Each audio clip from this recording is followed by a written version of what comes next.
Benvenuti nella versione migliorata del detersivo per i piatti, a mano o in lavastoviglie. Per produrne una minima quantità vi serviranno 200 g di sale, 200 ml di aceto trasparente da conserve, 100 ml di aceto rosso opzionali, da mettere solo se vorrete, a seconda del vostro pensiero.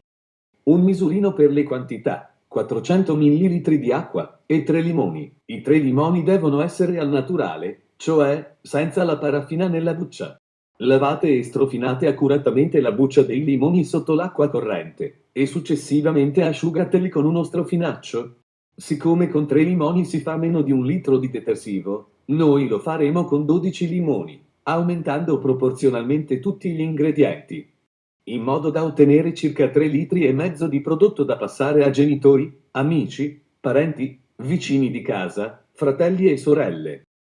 La ricetta che vi stiamo presentando è stata copiata da qualche video di YouTube. Leggendo i commenti ci siamo accorti che molti si lamentavano dei residui lasciati dalla buccia, ed ecco come risolvere il problema. Ribaltate la cantina, fino a quando non troverete la vecchia centrifuga, per produrre i succhi di frutta, di cui non ricordavate l'esistenza. Se voi non l'avete, sicuramente qualche vostro amico o vicino ce l'ha e ve la presta volentieri, perché non se ne fa nulla. Tagliate i limoni a metà, per lungo, successivamente dividete ogni metà, sempre per lungo, in 4 parti. Eseguite questo tipo di taglio in modo ignorante, proprio come vi mostriamo noi. I pezzi stretti e lunghi servono per essere infilati più facilmente nella centrifuga. Mettete da parte i pezzi già tagliati in una terrina e continuate così fino ad aver tagliato tutti i limoni. Naturalmente, vi accorgerete verso la fine che non avete tagliato il picciurillo in cima al limone. Tagliateli via tutti, per non scassare la macchinetta dei succhi del vicino. A questo punto pesiamo il sale, fine o grosso che sia, che nel nostro caso di 12 limoni corrisponde ad 800 grammi, e lo mettiamo nell'acqua già calda in pentola, allo scopo di cominciare a farlo sciogliere. All'acqua calda aggiungiamo anche l'aceto trasparente da conserva, in modo da avere liquido a sufficienza per far disciogliere completamente il sale. Chiudete la pentola fino ad ebollizione.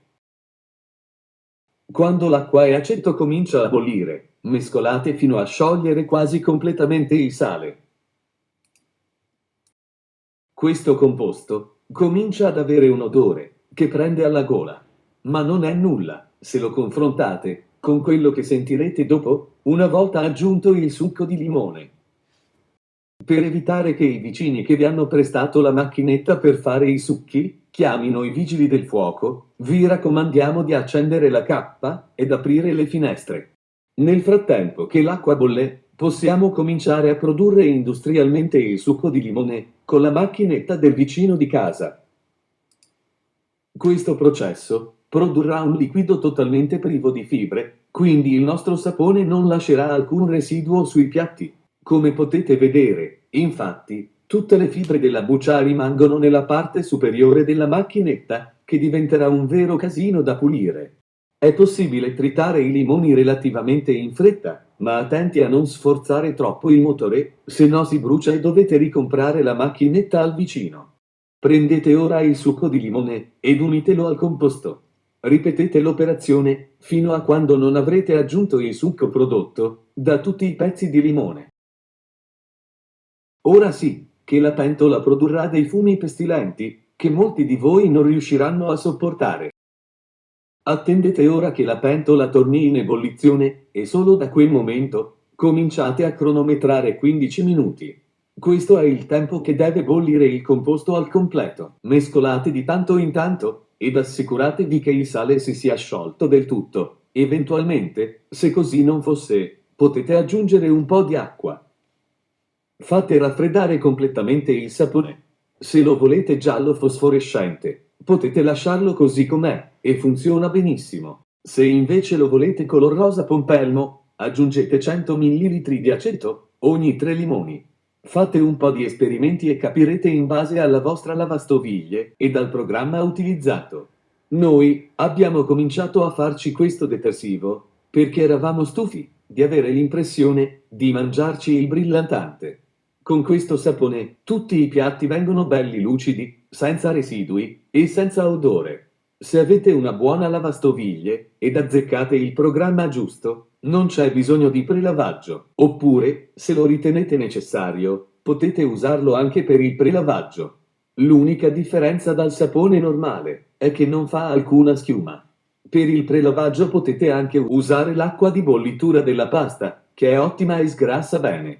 Vi garantiamo che il sapone casareccio, se fatto come vi abbiamo mostrato, funziona molto bene, lo abbiamo testato su ben 18 lavastoviglie. È stata un'ottima idea regalo per Natale e compleanni.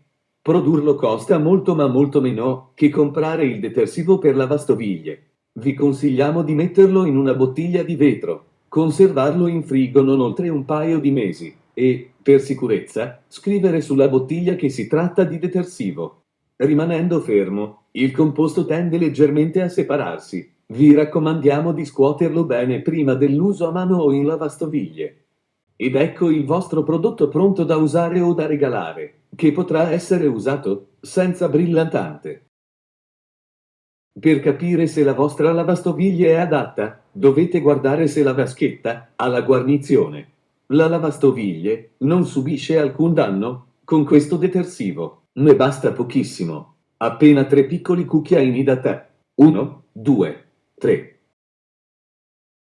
Non so se dalle immagini si vede bene come vengono i piatti. Vi assicuro però che brillano e non puzzano, nemmeno se mangiate il pesce della peggior pescheria della vostra città. Un'ultima cosa, qualcuno di voi avrà notato che ho la voce un po' robotica. Ma d'altra parte, sono solo una lavastoviglie. Ed ora, buon detersivo a tutti. Io lo gradisco molto.